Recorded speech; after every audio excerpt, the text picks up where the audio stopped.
The chamber stretched into darkness above, so vast that clouds formed near its ceiling. Ambassador David Cole stood on a platform of cold white metal, suspended over an abyss that seemed to have no bottom. Around him, rising in endless tiers like the seats of some impossible stadium, sat the representatives of 600 alien civilizations. He was completely alone. The Velthri delegation glowed with soft blue light, their transparent bodies revealing organs that pulsed in rhythm with their speech. The Gronok were mountains of black armor and muscle, each one capable of crushing a tank with bare hands. The Shimmer Collective existed as living clouds of golden particles, shifting and reforming with every thought. And there were hundreds more, species David had never seen, species humanity had never imagined. Every single one of them was staring at him. "The human will approach the center mark," announced a voice that seemed to come from everywhere at once. It belonged to Grand Arbiter Morith, an ancient Velthri whose blue glow had faded to almost white with age. He sat at the highest point of the chamber, flanked by the 12 members of the Supreme Council. David walked forward. His footsteps echoed in the silence. He was 47 years old, a former professor of linguistics who had been chosen for this mission because he spoke 14 languages and had a gift for understanding alien thought patterns. What no one had told him was that he would face this moment alone. The rest of the human diplomatic team had been detained at the station. Only David had been permitted to enter the council chamber.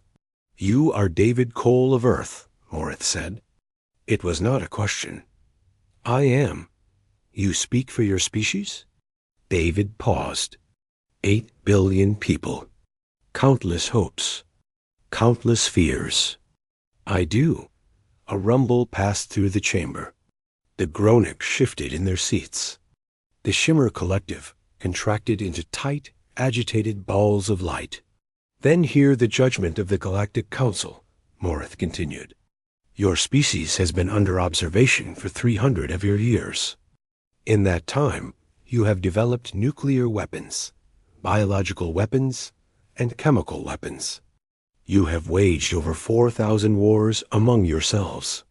You have driven countless species on your own planet to extinction. And now, in the past 50 years, you have developed faster-than-light travel and established colonies on 12 worlds beyond your home system." David felt his heart pounding, but he kept his face calm. "We have also created art, music, philosophy, and medicine.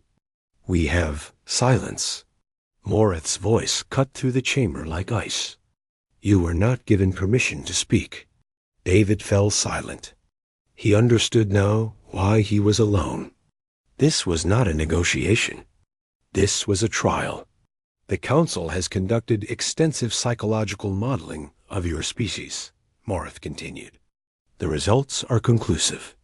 Humanity possesses a capacity for violence that exceeds the acceptable threshold by a factor of 12,000.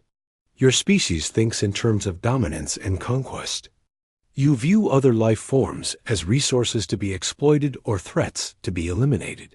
Left unchecked, humanity will inevitably attempt to subjugate or destroy every other civilization in this galaxy." The words hit David like physical blows. He wanted to argue, to defend his people, but he knew that speaking out of turn would only prove their point about human aggression. "Therefore," Morith said, "the Council has voted. The result is 587 in favor, 13 against. Humanity is hereby banned from galactic society. Your 12 colonies will be sterilized within 96 hours. Your home system will be enclosed within a dimensional barrier that no technology can penetrate. You will remain imprisoned until your species either evolves past its violent nature or destroys itself." The chamber erupted. Alien voices cried out in approval. The Gronok pounded their armored fists against their seats. The Shimmer Collective swirled in patterns of celebration. David stood frozen, sterilized. That word echoed in his mind.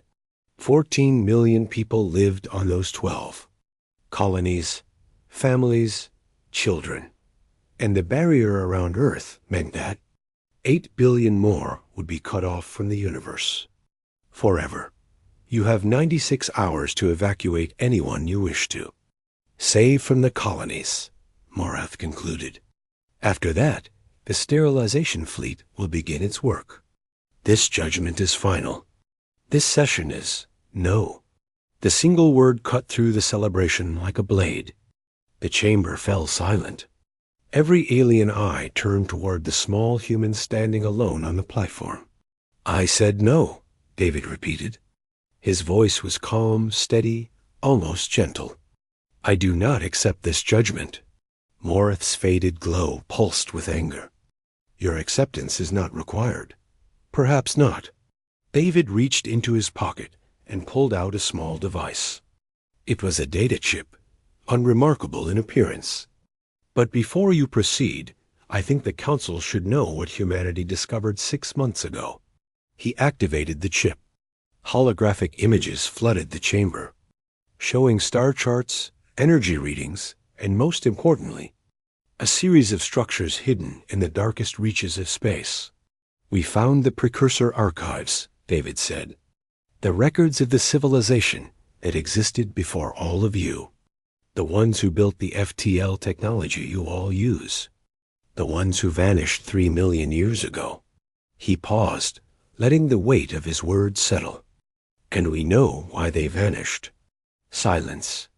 Complete, absolute silence. They were destroyed, David continued, by something that still exists out there, sleeping in the void between galaxies. Something that wakes up every few million years to feed. And according to the archives, it is due to wake again within the next century. Morath's glow flickered. You are lying. This is a desperate trick. The coordinates are in the data chip. Send your ships. Verify it for yourselves. David smiled, but there was no warmth in it. You see, you made a mistake. You assumed that humanity was the threat. You never considered that we might be the only ones who could save you. He tossed the chip onto the platform. It clattered in the silence. So here is my counterproposal, David said. You can proceed with your judgment. Sterilize our colonies. Imprison our world. And when the thing in the void wakes up, you can face it alone. He turned and began walking back toward the exit. Or you can work with us. Learn from us. Benefit from the research we have already done on precursor technology. We found the archives because we are aggressive, because we are curious, because we refuse to accept limits. The very traits you condemn in us are the traits that might save your entire civilization. He reached the edge of the platform and turned back to face the Council one final time. You have 96 hours to decide. Choose wisely. David Cole disappeared into the shadows, leaving 600 species in stunned silence. Grand Arbiter Morath stared at the data chip lying on the platform. And for the first time in 3,000 years, he felt something that the Velthari were never supposed to feel. Fear. 60 years had passed since David Cole walked out of the council chamber. The Galactic Council had not believed him. They had sent ships to verify the precursor archives, but by the time those ships arrived, the archives were gone. Humanity had moved them, hidden them somewhere in the vast darkness between stars where no alien sensor could reach. Grand Arbiter Morath had been furious. He declared that the human claim was a hoax, a desperate lie meant to delay the inevitable. The sterilization proceeded.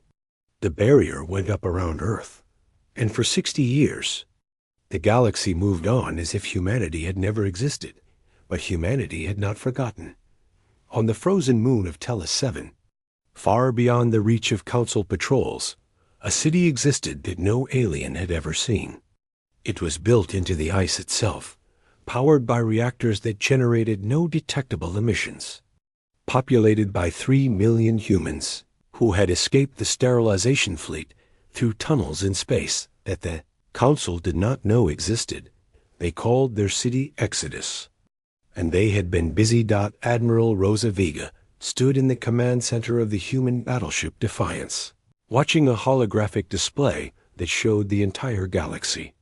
Red dots marked Council territories. Blue dots marked human positions.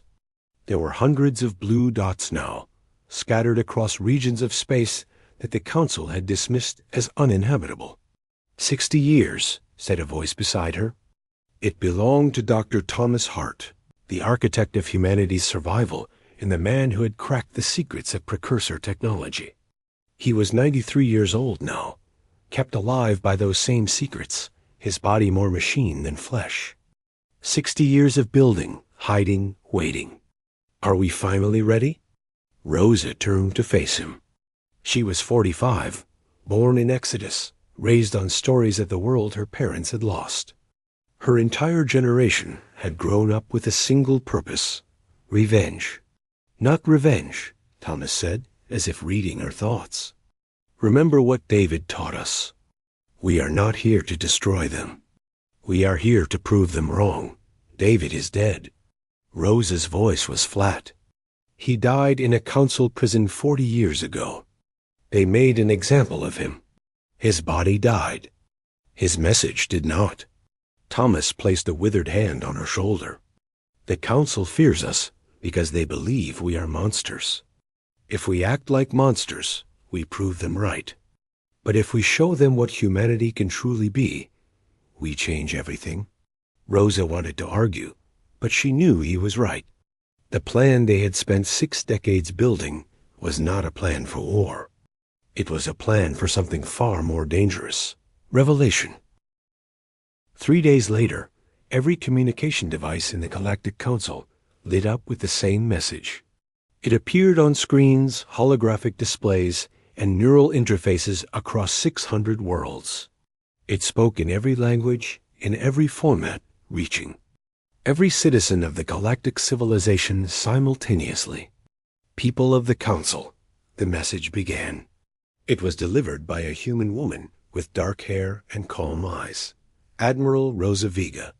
60 years ago, your leaders condemned our species to extinction. They told you that we were violent, dangerous, unworthy of existence. They told you that the galaxy would be safer without us. The message continued, showing footage that the Council had kept secret, a sterilization of human colonies, the screams of children being vaporized, the cold efficiency of the Gronak war fleet as it murdered 14 million people whose only crime was being born human. This is what your government did in your name, Rosa said. This is the truth they hid from you. But that was not all. The message also showed what humanity had accomplished in exile. Cities built in impossible places. Technology that made council science look primitive. Art and music and literature created by a species that refused to die. We found the precursor archives, Rosa continued. We unlocked their secrets. We discovered things that your scientists said were impossible. Cures for diseases that plagued your worlds. Energy sources that could end scarcity forever. Methods of travel that would turn a journey of years into a journey of hours. She paused. We could have used these discoveries to destroy you. We could have built weapons that would have burned your worlds to ash. Instead, we chose to build something else. The holographic display shifted to show a structure floating in space. It was massive, larger than most space stations, shaped like an intricate flower of metal and crystal. Light pulsed through it in patterns that seemed almost alive. This is the archive, Rosa said. A library containing everything the precursors knew, everything humanity has learned, and everything we wish to share with the galaxy. It is located at coordinates that will be attached to this message. Any ship may visit. Any species may access its knowledge. There are no restrictions, no conditions, no requirements. She leaned forward, her eyes burning with intensity. Your leaders told you that humans are incapable of cooperation, of compassion, of peace. They told you that we only understand violence and conquest. This archive is our answer. This knowledge is our gift. We ask nothing in return except that you remember one thing. The message shifted one final time, showing the faces of the 14 million colonists who had died. Men and women, old and young, children who had never had the chance to grow up. Remember what was done to us. Remember that we had every reason to hate you, to fear you, to want you destroyed. And remember that we chose a different path. Rosa stood tall. The Council banned humanity. They tried to erase us from existence. But we are still here. And we are offering you our hand in friendship. The only question is whether you are brave enough to take it. The message ended. Across the galaxy, 600 worlds erupted in chaos. In the Grand Council chamber, Grand Arbiter Morith watched the transmission with growing horror. His long life had given him many experiences, but nothing had prepared him for this. The humans were supposed to be extinct, or at least imprisoned. Instead, they had built an empire in the shadows, developed technology that surpassed the Council's own, and launched a propaganda assault that was already tearing his carefully controlled civilization apart. "We have to destroy the archive," growled Commander Threk of the Gronak. "Send the war fleet. Sterilize whatever colony they are using as a base. Can prove everything they just said?" Morith's voice was quiet, dangerous. The entire galaxy watched that message. "If we respond with violence, we confirm that humans were right about us all along. Then what do we do?" Morith stared at the blank screen where Admiral Vega's face had been. For 60 years he had told himself that the decision to exile humanity was just necessary, the only possible choice. Now he was beginning to wonder if it had been the greatest mistake in galactic history. "We go to the archive," he said finally. "We verify their claims, and then, if necessary, we admit that we were wrong." The words tasted like poison. But somewhere deep in his ancient mind, a small voice whispered that this was exactly what the human David Cole had planned from the beginning. Humanity had been playing a game that the Council did not even know existed, and they were winning. The archive floated in space like a jewel against the darkness. Ships from 100 different species surrounded it, their scanners probing its surface, their crews watching in wonder as its crystalline petals caught the light of distant stars. Grand Arbiter Morith stood on the observation deck of his personal vessel, staring at the structure that had shattered his understanding of the universe. The humans had not lied. The archive contained knowledge that made Council technology look like children's toys. Cures that could save billions. Energy systems that could end wars over resources. Star maps showing regions of space that no one had ever explored. And it was all free. Open to anyone who asked. No restrictions, no demands. "I do not understand," said Minister Thiessen, a young Velthri who had joined Morith on this journey. "Why would they give this away? They could have used it to conquer us." "That is precisely the point." Morith's blue glow had dimmed with age, but his mind remained sharp. "They want us to ask that question. They want us to wonder why they chose generosity over vengeance." A signal chimed on the console. Morith turned to see a holographic image forming in the center of the deck. It was Admiral Rosa Vega, the human woman from the broadcast. "Grand Arbiter," she said, "I am told you wish to speak with me directly." Morith studied her face. She was young by Velthri standards, barely middle-aged by human ones. But her eyes held a weight that spoke of burdens carried for a long time. "You have put me in an impossible position," he said. "Have I?" There was no mockery in her voice, only genuine curiosity. "Your broadcast has spread across the galaxy. Citizens are demanding answers. They want to know why we tried to exterminate a species that has done nothing but offer us gifts. They want to know if everything we told them about humanity was a lie." Rosa nodded slowly. "And was it?" The question hung in the air. Morith could feel Thiessen watching him, waiting for his response. This moment would define his legacy. It would shape the future of the Council itself. We told them what our models predicted, he said carefully. We told them that humanity was dangerous. And were your models wrong? No. Morath's voice was heavy. You are dangerous. Perhaps the most dangerous species the galaxy has ever seen. You have proven that beyond any doubt, Rosa frowned. I do not understand. We have offered you peace, knowledge, friendship. How does that make us dangerous? Because you have shown us something we cannot ignore. Morath stepped closer to the hologram, his ancient body trembling with emotion. For 3,000 years, the Council has maintained order through fear. We told ourselves that it was necessary, that without our control, the galaxy would descend into chaos and war. We created the pacification protocols to ensure that no species could become powerful enough to threaten the status quo. He paused, gathering his thoughts. But you escaped our control. You developed in secret, beyond our reach. And instead of becoming the monsters we predicted, you became something else entirely. You became proof that our entire system was built on a lie. Rosa was silent for a long moment.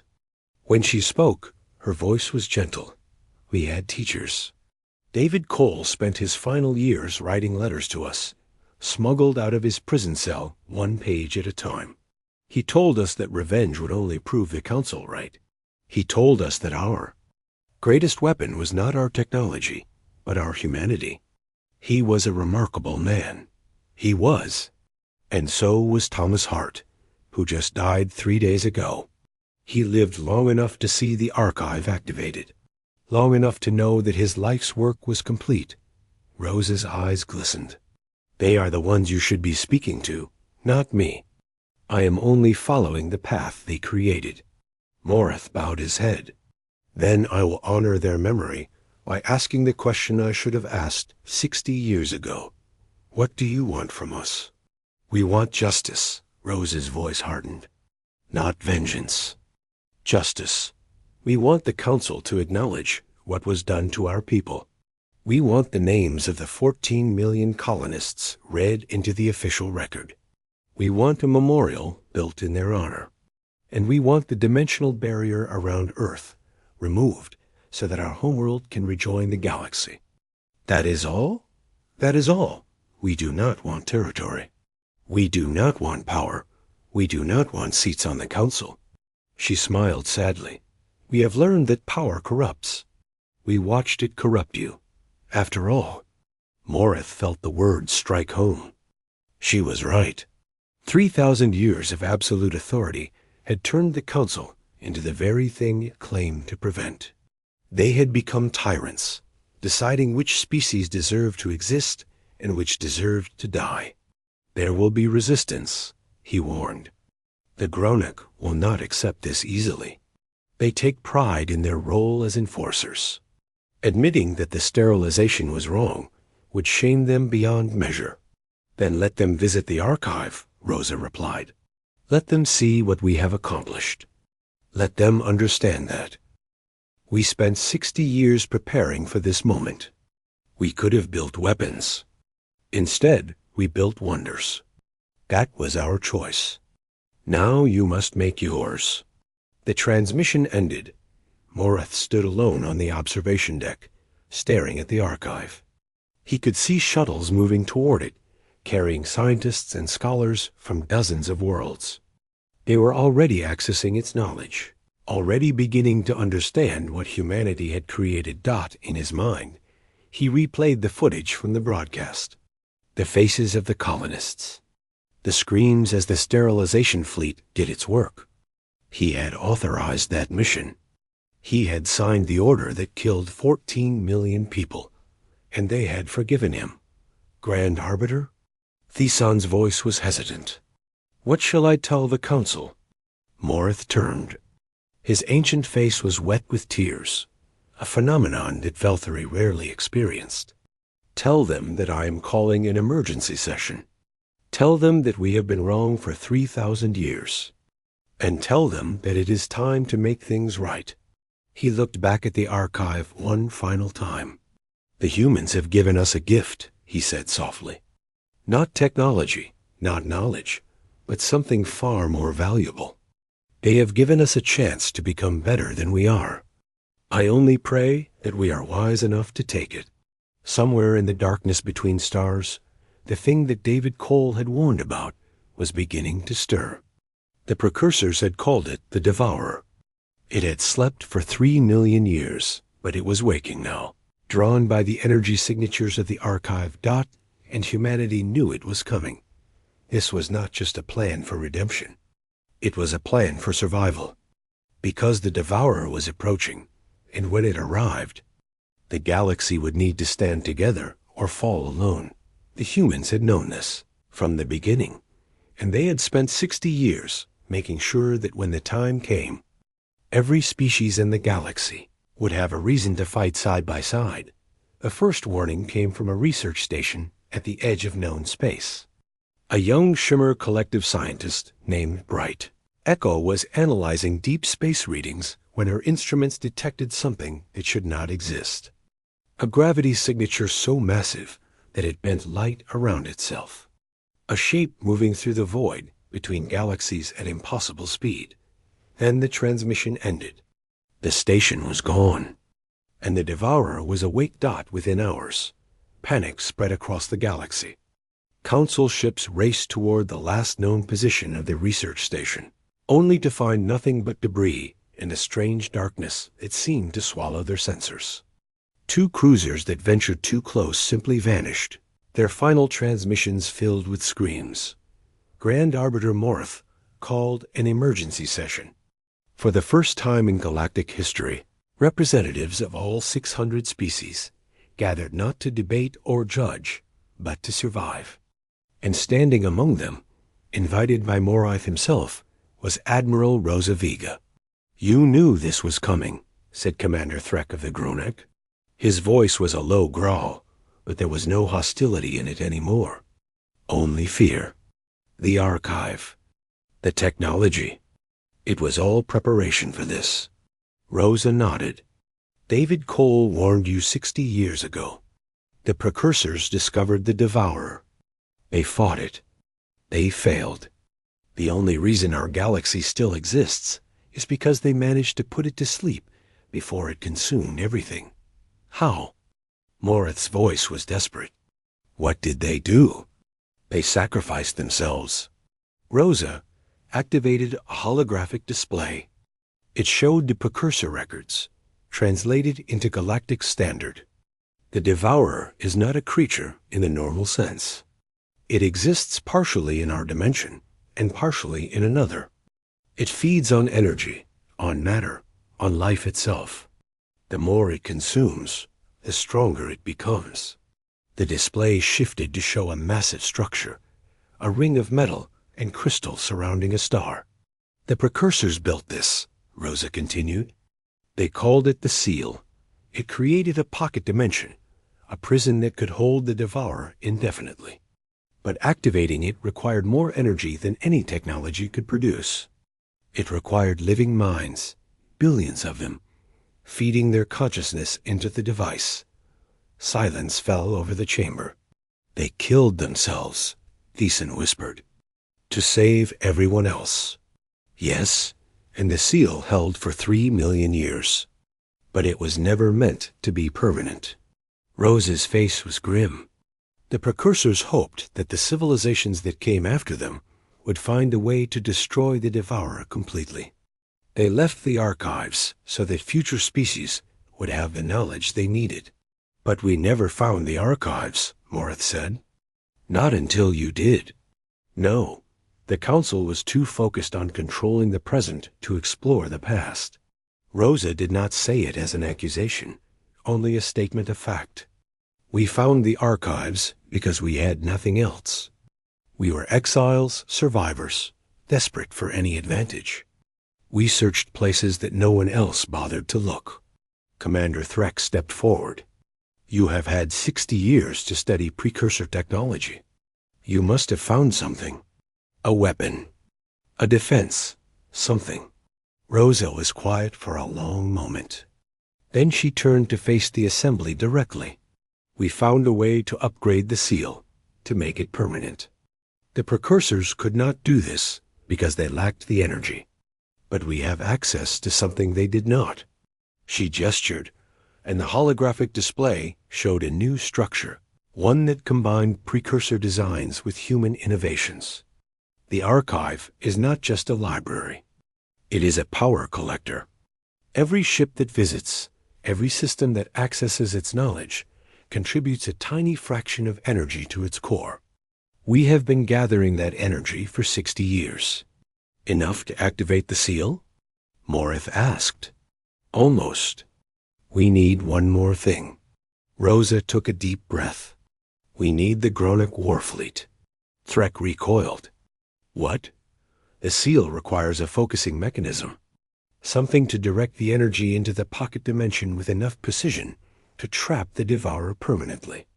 Precursor records indicate that the best focusing mechanism is a fleet of ships operating in perfect synchronization. The Gronic war fleet is the largest and most disciplined military force in the galaxy. If your ships can form the focusing array, we can power it with the Archive's reserves. You want us to help you. Threk's voice was uncertain, wavering between suspicion and hope. After what we did to your colonies, after we murdered your people. Rosa met his gaze without flinching. Yes, why? Because it is the right thing to do. Her voice was steady. And because David Cole taught us that the only way to break the cycle of violence is to offer trust, even when it has not been earned. The chamber erupted in debate. Some species argued that it was a trap, that humanity was manipulating them.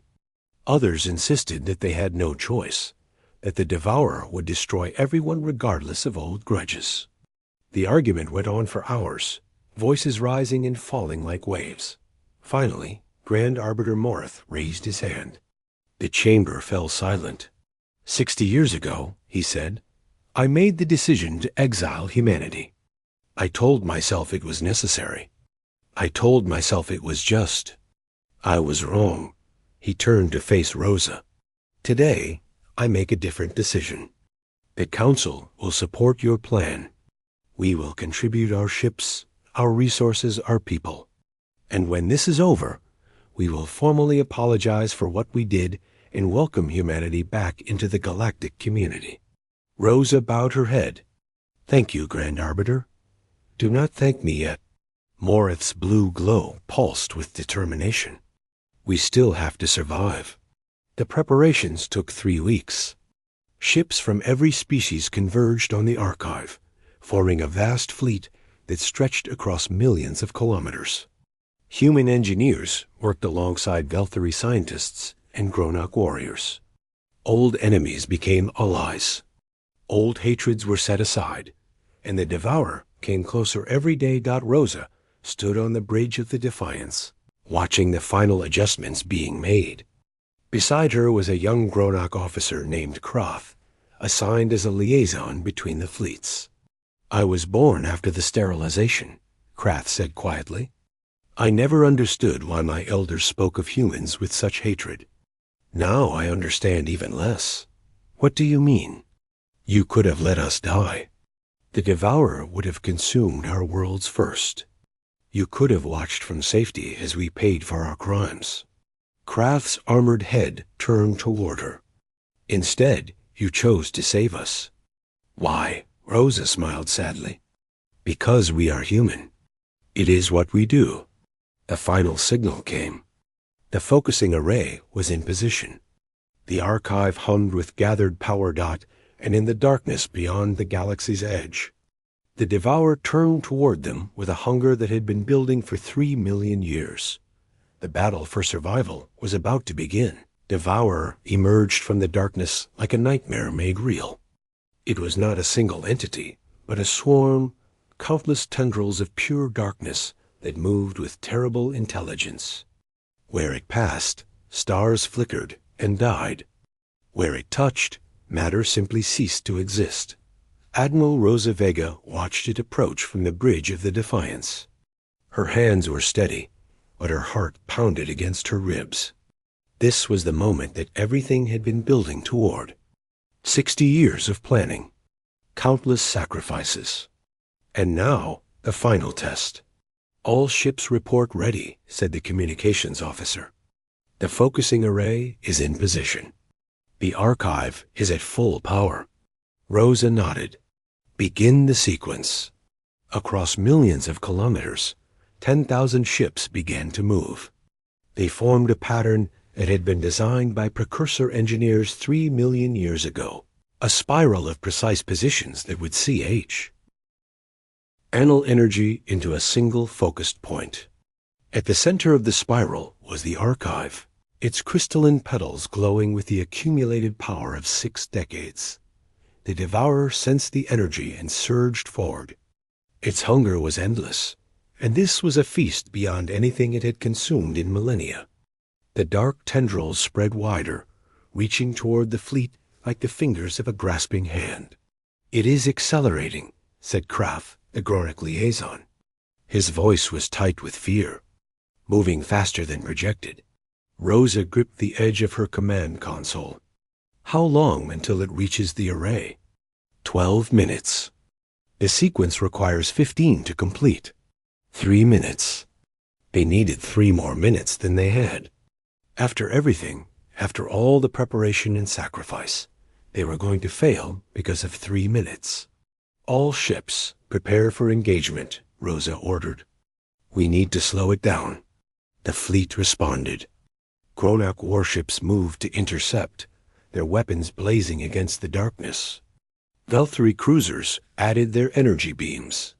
Shimmer collective vessels darted through the tendrils, their particle forms disrupting the devourer's coherence wherever they touched. But it was not enough. The devourer simply absorbed the attacks, growing stronger with each impact. Ships were swallowed whole, their crews vanishing into oblivion without even time to scream. "We are losing ships too fast," Krath reported. "At this rate, we will not have enough vessels to maintain the focusing array." Rosa closed her eyes. There was only one option left. One last sacrifice that David Cole had prepared for, but had hoped would never be necessary. She opened a channel to the archive. "This is Admiral Vega. Activate Protocol Omega." A moment of silence. Then a familiar voice responded, one that made Rosa's heart clench. "Rosa, are you certain?" "Yes, Marcus. I am certain." The voice belonged to the human eye that managed the archive, a consciousness modeled on Marcus Gray, one of the original survivors who had given his mind to the machine before his body failed. He had been waiting for this moment for 40 years. "Protocol Omega requires a sacrifice," Marcus said. "The archive can generate enough power to complete the sequence immediately, but the feedback will destroy it. All the knowledge we have gathered will be lost. I know. 60 years of work. Cures for diseases. Solutions to problems that plague 100 worlds. All of it gone in an instant." Rosa felt tears running down her cheeks. "The galaxy will rebuild. They have learned from us. They know now what is possible. But if we do not stop the devourer, there will be no one left to learn anything." Marcus was silent for a long moment. When he spoke again, his voice was gentle. "David would be proud of you. Complete the sequence, Marcus. Save them. For humanity. For everyone." The archive erupted with light. Energy poured out in a torrent that dwarfed anything the galaxy had ever witnessed. The focusing array caught it, shaped it, directed it toward the devourer with surgical precision. A door opened in space itself, a portal to the pocket dimension that the precursors had created so long ago. The devourer screamed. It was a sound that echoed across every frequency, a cry of rage and hunger, and something that might have been fear. It fought against the pull of the portal, its tendrils grasping at ships, at stars, at anything that could anchor it to reality. But humanity had learned from the precursors. They had improved the design, and they had built their device with something the ancient ones never had: spite, determination, the stubborn refusal to surrender that had kept. humanity alive through ice ages and wars and exile. Devourer was pulled into the portal. Its vast form compressed, twisted, and finally vanished. The door slammed shut behind it with a thunderclap of collapsing dimensions. And then there was silence. Rosa stared at the empty space where the monster had been. The archive was gone, reduced to drifting fragments of crystal and metal.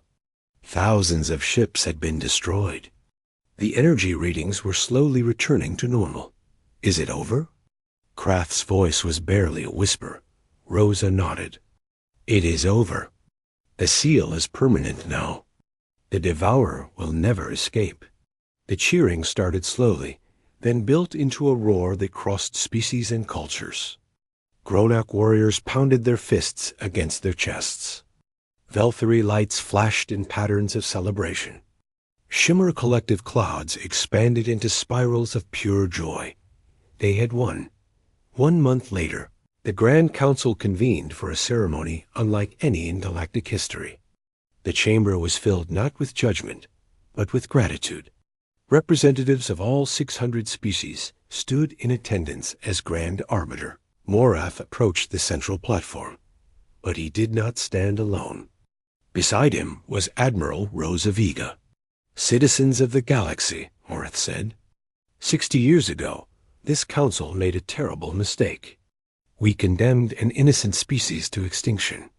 We allowed fear to blind us to the truth. And we nearly paid for that mistake with the destruction of everything we hold dear. He turned to Rosa. Humanity saved us, not with weapons or conquest, but with wisdom and sacrifice. They gave us the archive, and when the archive was not enough, they gave it up to save us all. They lost 60 years of irreplaceable knowledge because they believed that living beings were worth more than data. Rosa stepped forward. Her uniform was simple, her bearing dignified. She looked around the chamber at the faces of species who had once wanted her people dead. We did not do this for gratitude, she said. We did not do this to prove that we were better than you believed. We did this because it was right. Because when you strip away the fear and the hatred and the politics, we are all just people trying to survive in a universe that is often cruel and always vast. She paused, letting the words sink in. The archive is gone, but the knowledge is not lost. My people have copies of everything, and we will share it freely, just as we always intended. Not as a gift, but as a promise. A promise that from this day forward, humanity stands with the galaxy, not against it. Grand Arbiter Morath knelt. It was a gesture of submission that no Velthary had made in 3,000 years. Around the chamber, other representatives followed. Gronak warriors.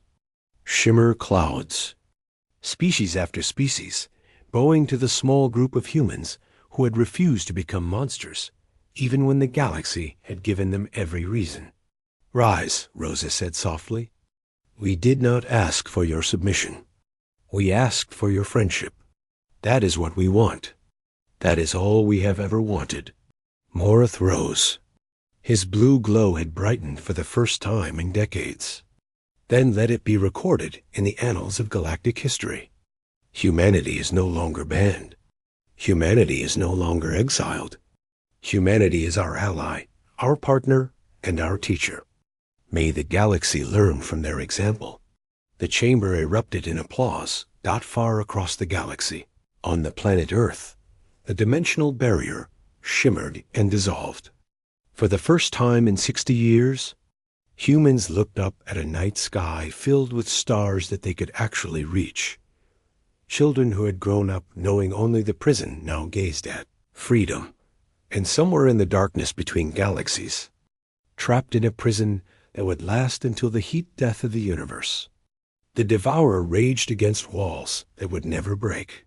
It had consumed civilizations, destroyed worlds, ended billions of lives across, millions of years, but it had never encountered anything like humanity. The Galactic Council had banned humanity. Now, the galaxy owed them everything. And this was only the beginning.